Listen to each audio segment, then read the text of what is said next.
Yo, what's going on, guys? Welcome back to MLW Network. It's your boy Nickens, and today we're gonna be going over literally what just happened an hour ago. The MLW draft happened. A lot of interesting names that we didn't get to see. A lot of names that we did expect, though. But of course, I'm joined by some lovely people. I'm joined by our analyst ECK Sports, Mallards Y, Well, Dub. What's up, Colby? How's it going? And we got Akinola for the first time on a video. finally making an appearance. Wait, his name is Mr. I've never. Mr. Anna- Akinova. It's fine. It's fine. I call him Ak for short. So Okay. yeah, That's fine. It's fine. Don't worry. yeah. I mean, I'm really excited to get into this. It's like this is finally the time where we're gonna get into like full season predictions, rookie of the year stuff. I mean, and it looks like this year we got a pretty stout class, to be honest, guys. So yeah, let's go ahead and jump into it. And go with our first pick, which I don't think was really a surprise for anybody if you guys have been paying attention to a lot of our analysts over on Instagram. But the Cobras, with the first selection of the season, selected Brendan Baranowski out of Grand Rapids, Michigan. Let's go ahead and start with the discussion. What do you guys think of him as the overall unanimous number one pick? Not a surprise at all. I really like the pick. You need a pitcher, so I think he'll eventually take over the ace spot for the Cobras. And yeah, good pick. No shock at all. No shock at whatsoever. Best guy there, best guy available, whatever. This kid's a complete stud. Have no idea why, he couldn't be drafted last year. Maybe it's because he lives a couple hours away, but according to Drew. But this is by far the best pick. What a pick from Drew. And one thing, I think he's going to be the immediate ace. Opening day starter, games 1 and 3. That's my bold pick for him. Wow. Yeah. So after last year, I was rather disappointed with the Cobras after they had three players in the All-Star game, and you would figure that they would have a lot better of a record than they did. And so it's rather a surprise that they're at this spot to be able to take this great player. You know what I mean? Well, also with the 3 All-Star thing, Sean wasn't really an All-Star. Yeah. But if they did the All-Star at the end of the year, Drew definitely, he would have made it because of his fame, but he shouldn't have made it if it was at the end of the season. But at that time, he had like a .84 ERA. But after that, it went down to like a 2.5. So, we teach Yes, big drop-off from the Cobras. Also, Warda was a little sus in that All-Star game with Drew, too. A little captain bias. I'm not even lying. Sus. Yeah, I mean, yeah, I was very. I think everybody was pretty high thinking that Brendan was going to get drafted. Just looking at all of his pitches, I mean, this guy's gone against MLW competition in Wiffle in the Mitten. I mean, this guy is definitely going to be a stud in the league. Probably, hopefully, we'll see if he's going to be a person that is if he's going to be a guy who's going to be the number one unanimous kind of overall guy for the Cobras and for like rookie of the year. But yeah, it's going to be interesting to see for sure. But yeah, let's go ahead and since we talked about Brendan, we're going to go to the number 2 pick, which I think Mallard's why I think you would probably feel a little vindicated, Declan, that you were right on not calling Dallas Allen as the Mallard's pick for the number 2 overall. It was actually a guy that we hadn't really heard much about, but seeing him now, I can definitely see why he was picked, and that is Caden Irwin. Out of Ohio. I'm going to swing it over to you, Declan. What do you think of this pick? Ladies and gentlemen, boys and girls, this is the biggest dub in Mallard's history. I am telling you right now, this kid. All right, so if you think of MLW and you think of their pitches, think about their pitches, but amplify them to another 100%. The pitches that he sees in United Wiffle Ball are way more harder to hit than MLW. They get thrown harder. They move quicker, they move faster, they move better, whatever. This kid is an all-out beast. He's gonna hit dinger after dinger after dinger. Guess what? My Mallards respect just went all the way up. I'm not sure I can put them, anywhere close to winning the World Series because I don't think that's gonna happen. But I'm telling you right now, this kid could be the reason why the Mallards get back to the World Series for the first time since 2018. And another thing, if you 2019. think of no, they weren't in it in 2019 because it was the Eagles in 2019. But You said postseason, not World Series. I thought I said World Series. Okay, anyway. Sorry. Anyway, I meant to say World Series. Postseason might have slipped out. Sorry, boys. But what a pick. What a pick. We're talking about how the Mallards need Nick Saylor. This kid is better than Nick Saylor. I'm telling you right now, he's going to hit the crap out of the ball. He's going to be one of the best hitters in the MLW for years to come. I'm really happy as a diehard Mallards. Because, I was going into this thinking we're going to have to rebuild. And Me then too. that pick really, convinced me, I think we can make the playoffs. I think we'll take the Eagles spot and pretty much throw them on the side of the road and go to the playoffs with the Diamondbacks and the Gators. Eagles are missing. Don't want to hear anything else. If you actually say the Eagles are making it, You might be crazy. you need to get, mentally evaluated because they have no chance. They have no chance. Their Zero roster is bloated. They only have one, loaded with bad players. better than decent player. Where are they going to go besides the the dumpster. bottom of the standing? They're going to go to the number 1 overall pick next year, aka they're going to suck this year. 3-12. Their ceiling is 5-10. That's their ceiling. Their floor is 0-15. Not that bad. Oh, But dang, man. The only way I see them winning games is if teams rest their ace pitcher, because besides that, or Dan goes off. Besides that, this team's going to be horrible. Dan hasn't hit out of 270 since 2018. 2019 and 2020 were awful. Awful.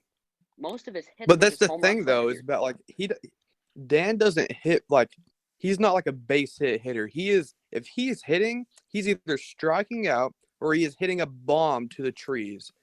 So usually that comes in because a lot of times these great hitters in the MLW, they'll get singles and they'll get stranded by getting several strikeouts after they hit the ball. You know what I mean? So the biggest part of MLW whenever it comes to winning games is hitting bombs. And but Dan can't do it anymore. It's over. The Eagles are missing the playoffs. Dan cannot keep doing it. Here's why I personally disagree. I think that y'all are leading into our next pick. The Eastern Eagles select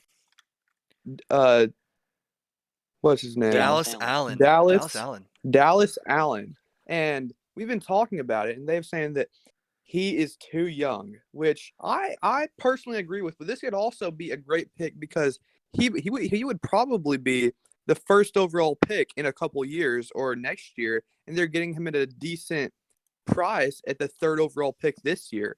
And so maybe he won't be the greatest player this season, but he might develop. You know what I mean? He might be a project. It's good that they're getting him really young. And one thing that's really special about this kid is I don't want to say he's the best pitcher in the draft, which he is obviously not, but he is a good pitcher, and that is something that the Eagles really, really lacked in 2020 is after Daniel, who was a elite ace, they didn't have anybody. They had no pitching help after that, and they lost every single game that Daniel didn't pitch. And while I agree that the Eagles are most likely going to struggle hitting this year, hopefully that their pitching will keep them in contention, is what I'm thinking. Clayton Price threw a no-hitter against the Preds last year, and he had a 0 ERA through his first 2 games. Those first 2 games, though, but he's not a great pitcher. If we're being honest, he doesn't have very many pitches. He's okay. Yeah, but he got the job done. I mean, saying he didn't have any depth behind himself for Daniel, I just don't think that's correct. If I'm thinking about But it, the thing is like if you're going to pitch Clayton had a .077 batting average last season, and you can't have that and then have him pitching too if he's just gonna bat like .077. That's atrocious. It's atrocious. Dan had like a It's 186. going to be a massive risk to have him pitch along with like his horrible batting. I don't know. I know that Daniel didn't hit great. Like he hit 187, but the thing is is he always came through in the timely moments. He might have been the clutchest player besides maybe like besides the winners of the championship. They had a couple players that might have been more clutch. But Dan always came through in the most clutch moments when it came to he would throw a shutout and then he would hit a home run in the third inning and that would lead to wins. And that's something that we'll have to see if that carries over to this season to whether he can carry over and carry his team again this year, which will be a very, very tall task for him. Yeah. I don't think he does it again. He's been getting way too lucky. He had a walk-off home run, go-ahead home run, too many of those. The Eagles are the luckiest team in MLW just because Dave Schultz can hit out the ball. The Eagles' luck finally runs out this year, and they go 5-10, miss the playoffs, worst team in the MLW, behind either the Magic or the Predators. Do not quote me on Predators. You think that the Predators are going to be bad? Predators are going to They're just going to be okay. They're going to be okay. I think they still make the playoffs over the Magic, but I think they were underrated last year. They didn't draft a pitcher, and I don't think this kid that they drafted will be elite. That's what they needed. They needed another pitcher besides Cratch. Yeah, and they kind of blew it. I'm not even gonna lie to you. I think they could have traded. They kind of choked. Yeah. And what is next? Which team's going to be a war zone in the comments? If Cratch misses a game, Russell had a 596 OPS last year to go along with like a 150 something average, and then Warda was no better. He had like a 180 average. If Cratch is not there for a game, they're getting swept by any team, because they're going to be hit off of. They're going to be just wrecked into the ground. Cratch is far and away the second best player in MLW right now, but behind that, it's just really, really doubtful for the Preds. And if Cratch misses a game, like he missed the All-Star game, if Cratch misses a series, it's going to be really, really bad. It's going to be a complete dumpster fire for the Preds. Yeah. Preds are going to be all hype this year. It's going to be. They have to live up to the hype. Yeah, it's going to be interesting for sure. With the Eagles and both the Preds, like the Eagles definitely drafted with Dallas pretty young. Definitely a work in project. I mean, again, we've only seen this guy play against 13 to 15-year-olds. Not to say that he probably couldn't go up against guys like Kyle or Dan, but like it's just kind of untested. We don't know or haven't seen what the guy can do other than in the Wiffle at the Mitten tournaments. And, is this kind of more of a long-term thing where, like, they're drafting young and once, guys like Neil and other players are going to graduate, maybe they move on from MLW, and then that's kind of Dallas becomes kind of the future of the Eagles. It's unsure right now. But what I can say is that, if it doesn't seem like Dan is looking for the team that's going to win a championship right now this instant. And will the Eagles go last? It's hard to say. This is again guys who are totally untested. We don't know if we're going to see any improvement from the guys this year. And that's another interesting point because teams are just getting better if you look at the rest of the draft. Yeah. And so, did they need a work in progress right now if they want to win right now? We'll see, but at the moment, it's going to be an interesting task for the Eagles with their roster and free agents going on. So, yeah, I think a good discussion on this. I think we're going to now move on to. Wait, hold on. Wait. I feel like Dan wants him to be kind of like what the Bucks wanted Giannis to be. Like they want him to be a project and eventually develop into a star. And hopefully he can turn out to be like that, but we've already seen a previous Eagles draft pick completely fail. Max Tamalka just he barely even got to play. So And hopefully this one works out. I think like good point with like the bringing him up, but like not to get too off topic here, but let's just um like reiterate here. The Eagles need to win right now. They needed a hitter. They didn't get the hitter. In my opinion, they just got worse this draft because they kept adding on to the slew of players they already have. I think just worst team on paper, in my opinion. Might be a little bold, but that's all I got. Michael, sorry for ranting, but there you go. Move on. You're good. You're good. So I guess this now turns us to the Diamondbacks pick, which was I'm gonna maybe butcher his last name, but it's Michael Schema. It's Uh, schema. It's Schema. schema. Yeah, it's Michael schema. Schema. And so what we don't know much about this guy because this he played in the Winter League. I want to say 2 years ago. So a couple years back, but it was with Norp and Sailor, a lot of those guys, and so we're kind of looking at an interesting look at this um, because he wasn't drafted all the way back then. So did teams not see the talent that he had back then? If he has much of a ceiling, it could this be definitely that they're trying to pick their friends? Who knows? But That's what I'm saying. I think some friendship bias in there. yeah, it's hard to know. But their Um, chemistry, though, they yeah, could have really good chemistry. I mean, you can have great chemistry on and off the field and still suck. So I mean, Yeah, that's true. it's because I felt like yeah, the Diamondbacks had great chemistry last season and they still weren't the best. I think They this is seemed like the most friendly team with like they had actually none of the Predators. I think this is a great pick for where they are now. I don't think they need to use him a ton. I think Norb just looked down the board and I think he just said, I think it's better to just pick one of my friends because we don't need anybody. Their core three is, in my opinion, going to be one of the best core threes in MLW. Behind maybe, I don't know, the Cats and Gators. Because the Cats have Sailor, Schultz, and Kelly, and say what you will about Kelly, but he gets the walks and he sets up for Sailor and Schultz. The Bash Bros, as I like to call them. But I think this is a good pick. I think it's just more for the depth part. They lost Teal and Jewel last season. I think we'll see him at least one series, probably down the stretch. If I had to guess, I say they bring him 2 series, play him 2 games. I think the D-backs just have their roster figured out, and I think Norp just said, I'll draft one of my friends, and if he does well, he does well. Because let's be honest, this draft was a little lopsided. There was no winter league, so I like the pick by Norp.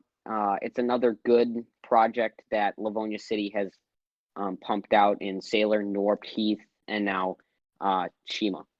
So good move in my opinion.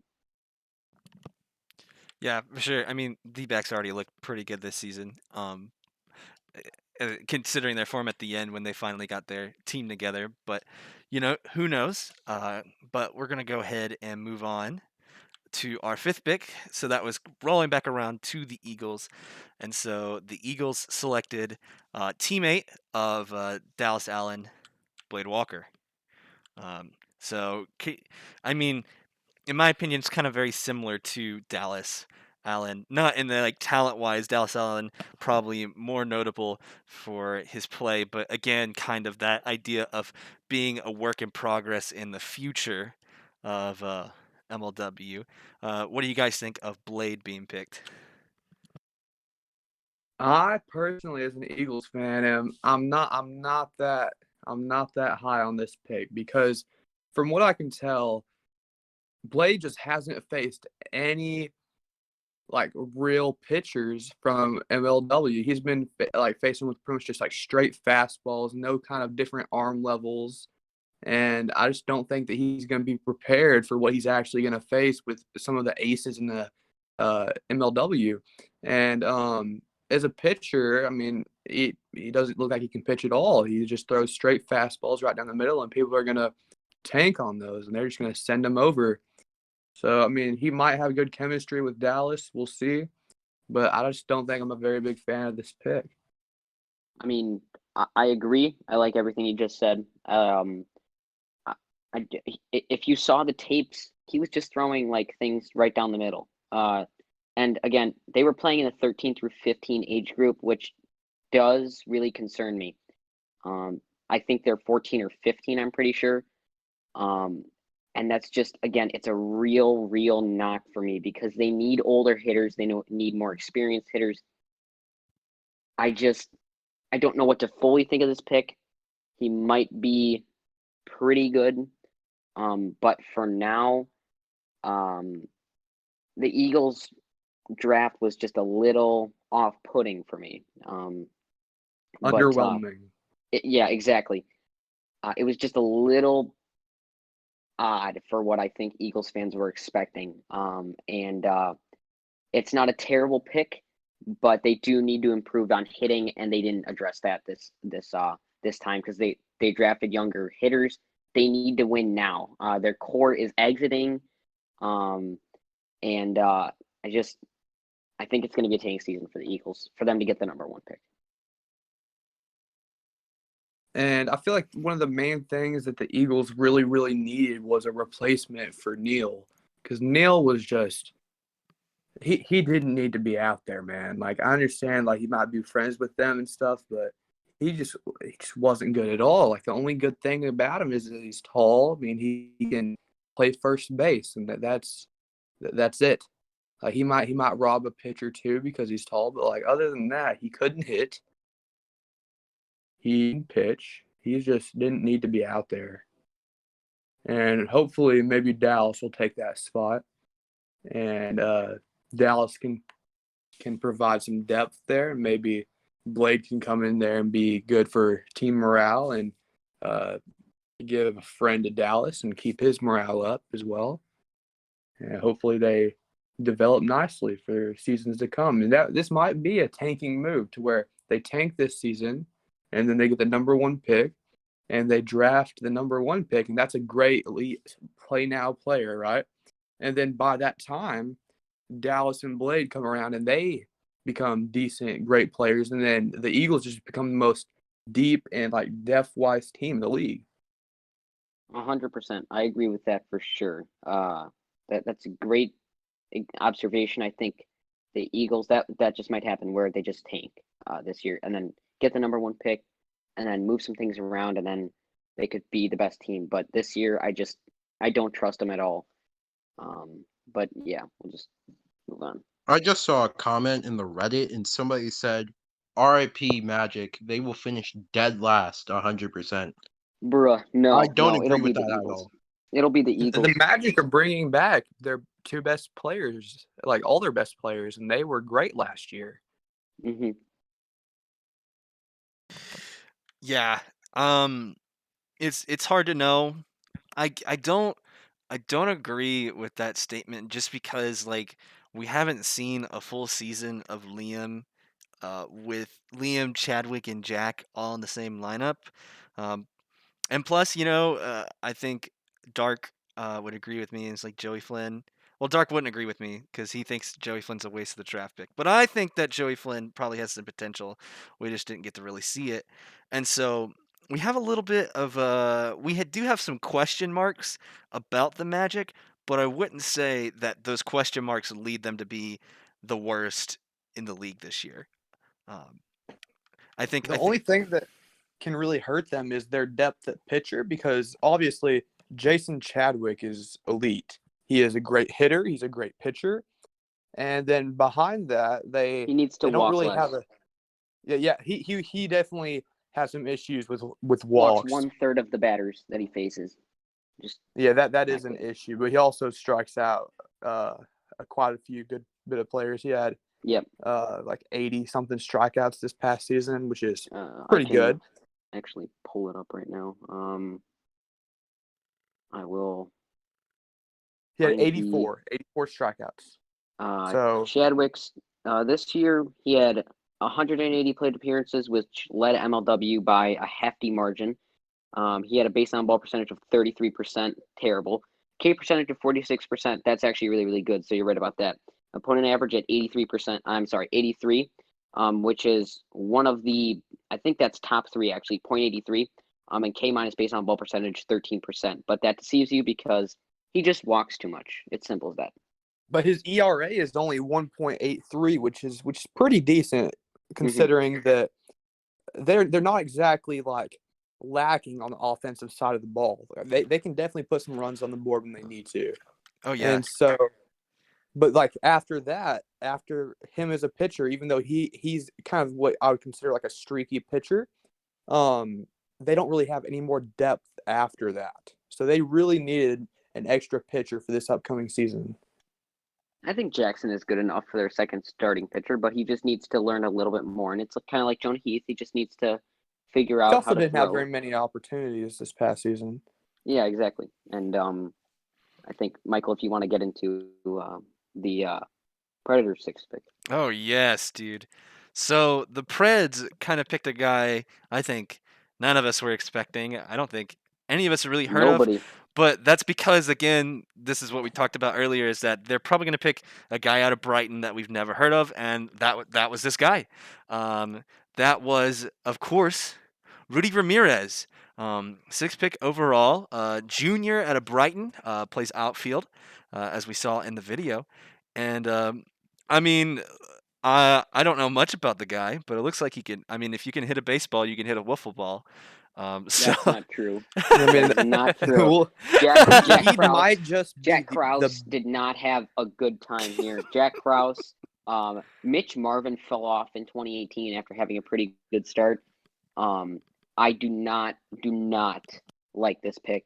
I don't. I have faith in this guy, 100%. I have faith in him, but in my opinion, the Preds just did not address their struggles, and they should have gotten a good pitcher. Like, I know that's a hard luxury to find because there's not a lot of people on the board. And especially I'm at confident 6. in James Swanson. I'm confident in James Swanson for sure. I love James Swanson. I love what he can do. Chadwick's in here, but I love James Swanson. I love what he can do. But in my opinion, it's lacking a little bit. That's all I gotta say.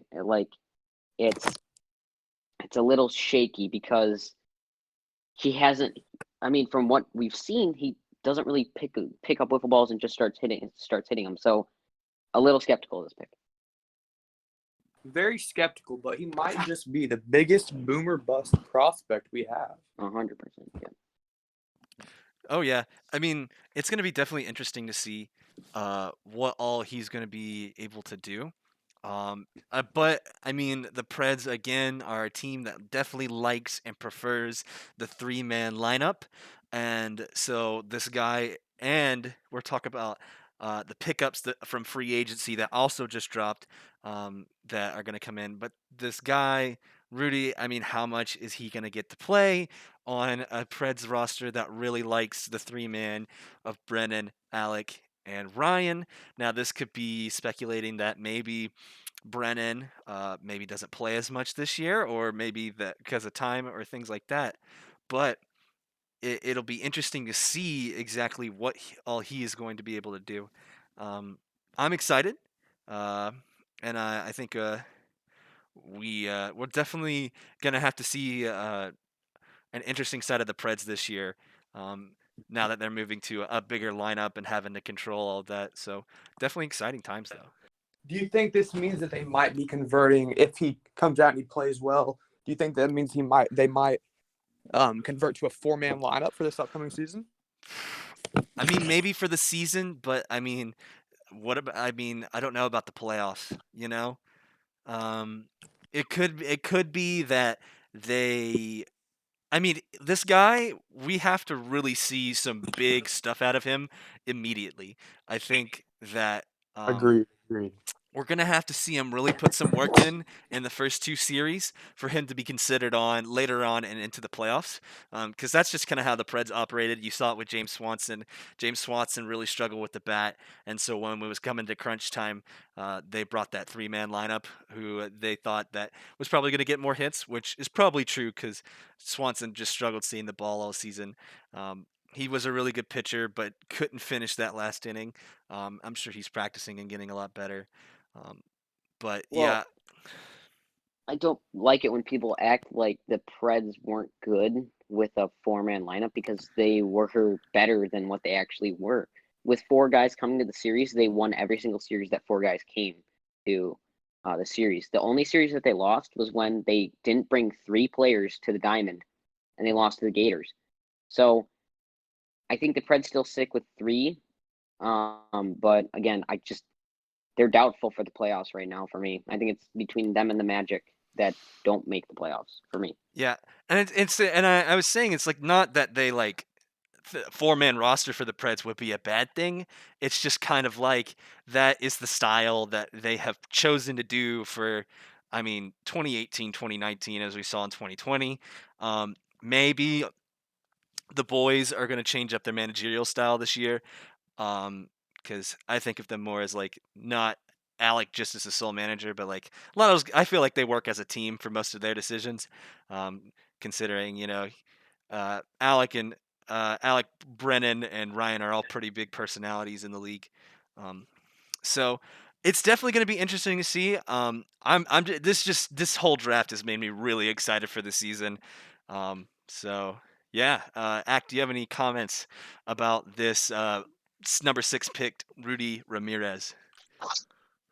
Hopefully it works out, but I just don't think it will. I think Rudy would work out with maybe some other teams, but just not the Predators. It might mess up everything that they have going with like their 3-man lineup, and also Swanson worked.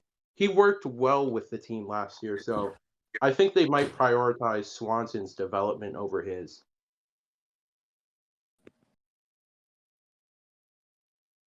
I can most definitely see that. And then as they are drafting a junior in college, you might find that his career is very short because he might be moving on to other things. You know what I mean? So you never know could last. If he might just be a 1 or 2 season prospect.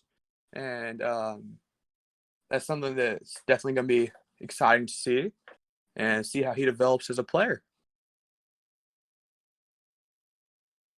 Yeah, for sure. But I think that's enough on Rudy. I think we've pretty much kind of listed what we think about him. So we're gonna move on to our number 7 pick, which was the Western Wildcats, and they drafted Wildcats. Wildcats, the Well, Wildcats, sorry, that just rolled off the tongue. Yeah, I'm sorry. Wildcats. That's my southern accent coming out. Wildcats. Yeah. But of course, Y'all. yeah, y'all. What's up? But we had them drafting Jackson Pearson, Dub. another young gun, but from a different tournament than Dallas Allen. I don't remember which one that was, but the team he was on was really good. What do you guys think about Jackson Pearson going number 7? Absolute dub. I love this pick. I've been speaking to Jackson a Good couple pick. times over the off season. I like this pick. The Cats don't really need anybody to be dependent on as the Cobras and Mallards do. I think we'll see at least 2 series out of this kid, and I think we'll see some good promising at bats. And I think possibly 2022 he can be a pretty good part. I think this is an absolute steal. He has some baseball background, and like you said, he played for a team that was actually pretty good in Wiffle and the Mitten. Again, I don't think he'll be better than some other picks, like Dallas Allen. I think they're the same age, but I think just this was a good pick at 7. If I'm Kyle, I am definitely happy about this pick. It could possibly set them up for like a 2022 World Series because it's a really good pick. And also, like, I think the Wildcats can go back to back. Like they can go back to the World Series again this year with the talent on the roster. And I they think they do. can honestly win a World Series with this roster next year. So I like the pick. I think mostly positive things about Jackson Pearson. I think probably the difference between like getting a guy like Jackson and maybe picking a guy like Dallas is that the Wildcats are getting him at 7, kind of a lower pick, but you're still getting probably a guy with the same amount of potential and impact that maybe a Dallas Allen can have down the line, being in a system and a team like the Wildcats with a ton of guys who have a ton of experience. And so it'll be interesting to see who all and what all is going to happen with that. But then we're going to round it down to our last pick, and then after our last pick, we'll go into the free agent pickups that are happening right before our eyes. But we have, of course, the man, the myth, the legend, Gus, going at number 8. Literally, this was leaked like 3 months before. No one was surprised by this pick at all. But yeah, what do you guys think about Gus going 8 overall to the Cobras? Happiest moment of my entire life. I am special because I actually got to see a literal god before he was drafted. So anybody who was at the Illinois tournament and saw Gus, you know that he has huge potential. Gus can hit beast of a man. He's gonna hit bombs. He's gonna pitch like lights out. He's gonna be the next Jacob deGrom. He's gonna be the next Mike Trout. This guy is gonna be the greatest thing to ever happen to MLW. He's gonna be a better hitter than Kyle Schultz after this year. 100%. He makes me disappointed that I'm not him. Me too. Like, I'm jealous. I'm literally jealous.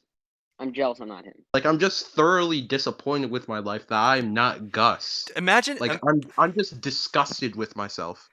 Imagine being a number 8, like the number 8 pick in a draft, and having more clout than almost everybody else in the draft. Like, literally, I think there is more excitement and clout about Gus getting drafted than anybody else in this draft, and he went last. Yeah. He was supposed to be Mr. Irrelevant, but instead is the most relevant person out of them all. Agreed. This was a great draft, people. I love this draft. It was great. I don't know if it'll be better than last year's, though, because nearly everybody came in and made an impact immediately. I don't know about this year because, like I said, some people might be projects, so I think it might not be as good.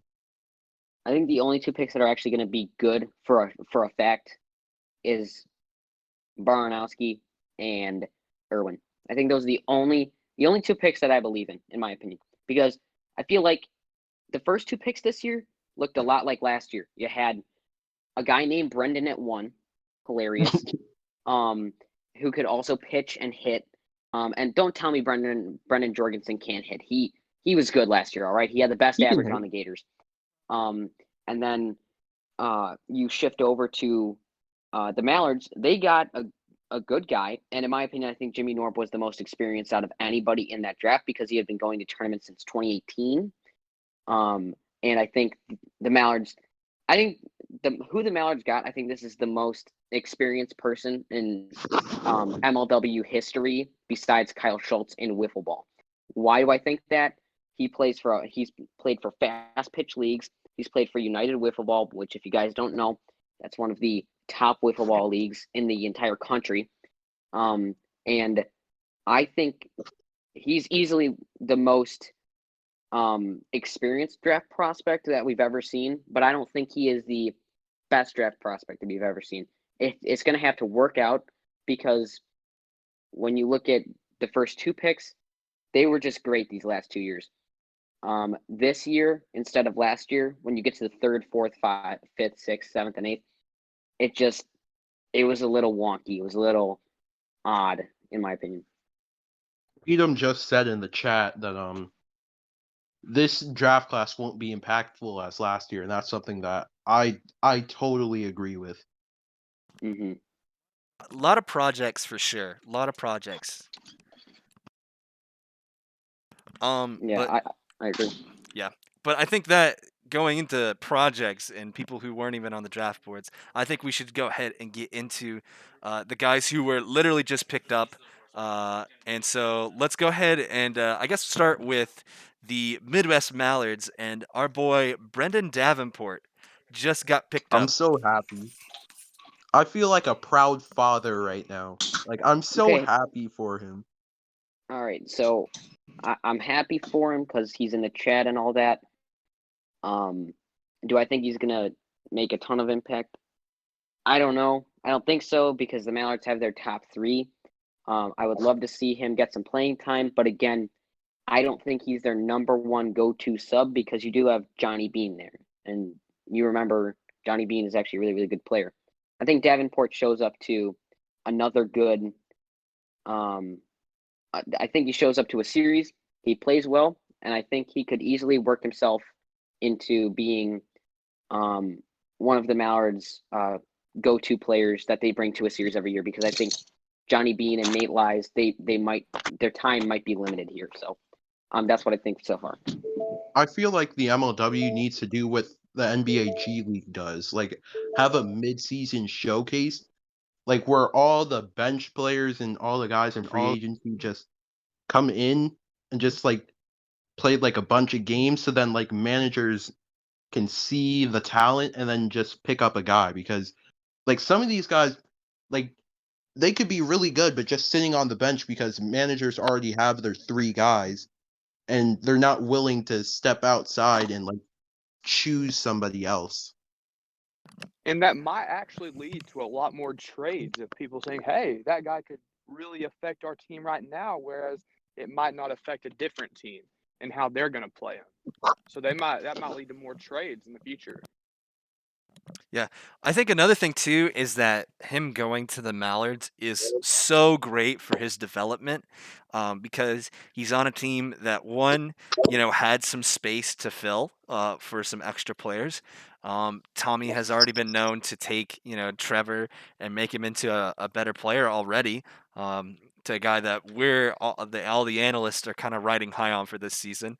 I think we have a lot of potential for him to do some things in the future. But as you said, right now, yeah, it's a tough spot to get into, especially with a lot of on the podcast that we've talked to Tommy, we talked to Trev, that they're pretty much saying, hey, we're going into this season with a 3-man lineup. Plenty of chances to maybe get in later on the line, but like, yeah, I think this is a great pickup, and I'm excited to see what he does. I feel weird getting called an analyst, but let's move on. Yeah. Hey, Ank is an alien. Let's get out of here. Yeah. He's the greatest mind behind the game that we haven't even heard. No, this is the first time I've ever heard his voice, bro. You haven't even Dang, listened. you You got to guys watch the haven't watched my YouTube. YouTube I've been videos? I I've been feel watching. hurt.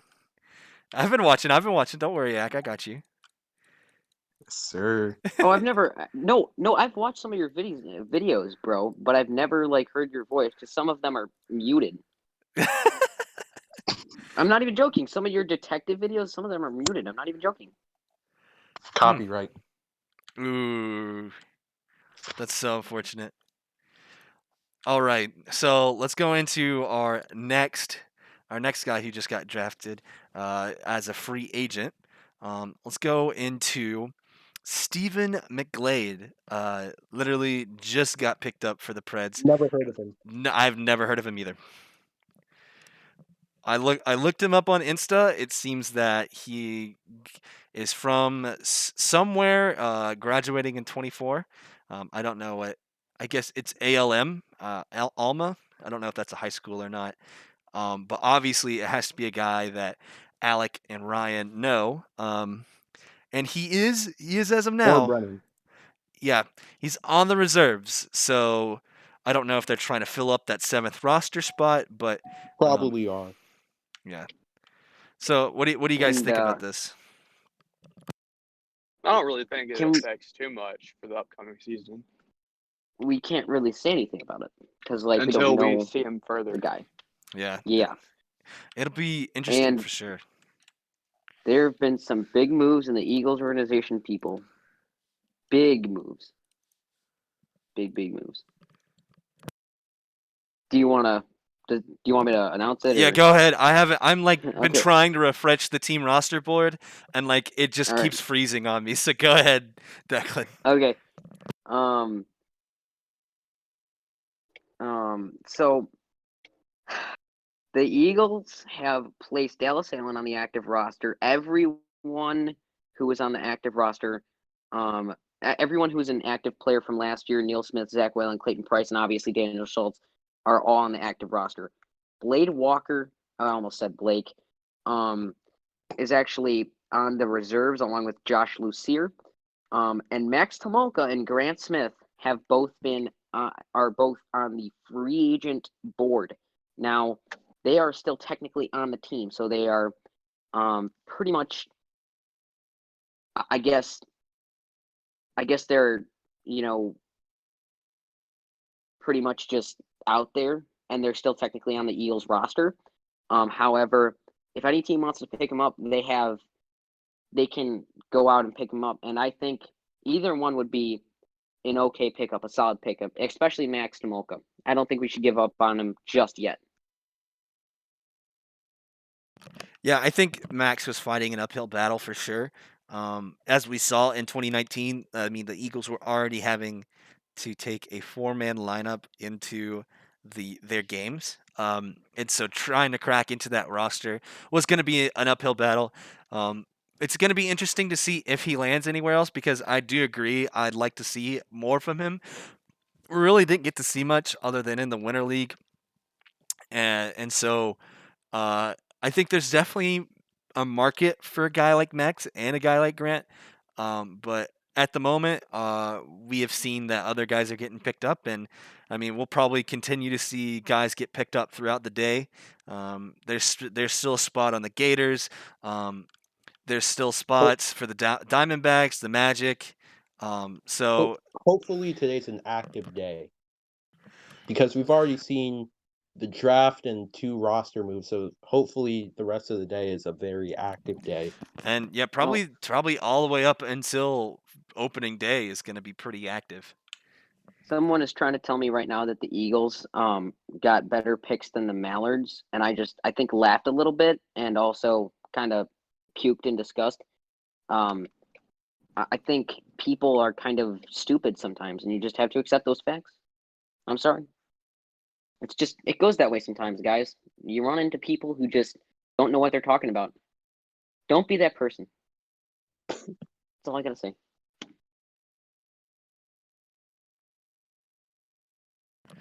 All right. Yeah. That's it. Anything else to add, guys, before we kind of sign off? The Austin Ford signing won't work. All right, I'm done. Okay. Yeah, I think we can all agree on that one.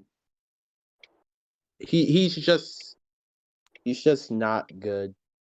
I want No, him to succeed. he's quality. He's quality. He's not awful, but he's just not a guy that. Stop lying to yourself, Declan. You know. Well, no, he's okay. You know, we're both Mallards fans. He isn't good at all. Okay, no. He wasn't good in 2019. In 2018, he showed some promise. I mean, he could have just had a bad year in 2019. I mean, he did hit a walk-off home run against Kyle Schultz and then hit another home run off Kyle Schultz in the same year. So I don't want to particularly write off Austin Ford, but I just don't think you'll see any playing time. And for that reason, I just don't think it'll work out. That's just my thoughts on that, yeah. I mean, however, I mean, Kyle is interested in bringing other players in. He's done it in the past. You know, he's pretty confident in the squad that he's going to be bringing with the 3-man lineup to get to a place where he could probably bring in guys like Austin Ford. So it'll be interesting to see for sure. I think we can definitely. We can definitely probably count Austin out for the most part of the games, but maybe he'll make an appearance maybe once or twice. Who knows? 100%. I think he's the guy if they can't find like anybody to go, which has been the Wildcats' problem. I mean, Aguilar and Purock showed up barely at all. They played like 3 games. It wasn't a good look, to say the least. Yeah, I think some Wildcats players kind of struggle with commitment. Some Hopefully half their Pearson roster doesn't struggle with that. I think Pearson is committed to come into series, but yeah. I mean, if I'm in his position, I'm trying to get in every game. Yeah, because he is a little younger and things like that. I think now Yeah, we're done. I think we're gonna go ahead and wrap it up. Yeah. Yeah, thank you guys for coming on. Thank you guys for watching. We are so thankful for all support. And yeah, we will see you guys in the next video. Probably going to be a big group discussion on predictions for the year after the draft. I'm sure we all have content to get out. And yeah, it's going to be super fun season. I'm so excited. So yeah, thank you guys for. Jack Agner just joined the Discord, but Oh, anyways, whoa, oh my gosh, we gotta go. yeah. Oh my gosh, Jack Agner just joined the Discord. Jesus himself. Guys, we have a lot of We're gonna- emotes. We have a lot of emotes to make. Yeah. Yes, sir. Yes, sir. All right. Well, thank you guys, and we'll see y'all later. See you next time. All right, see you guys.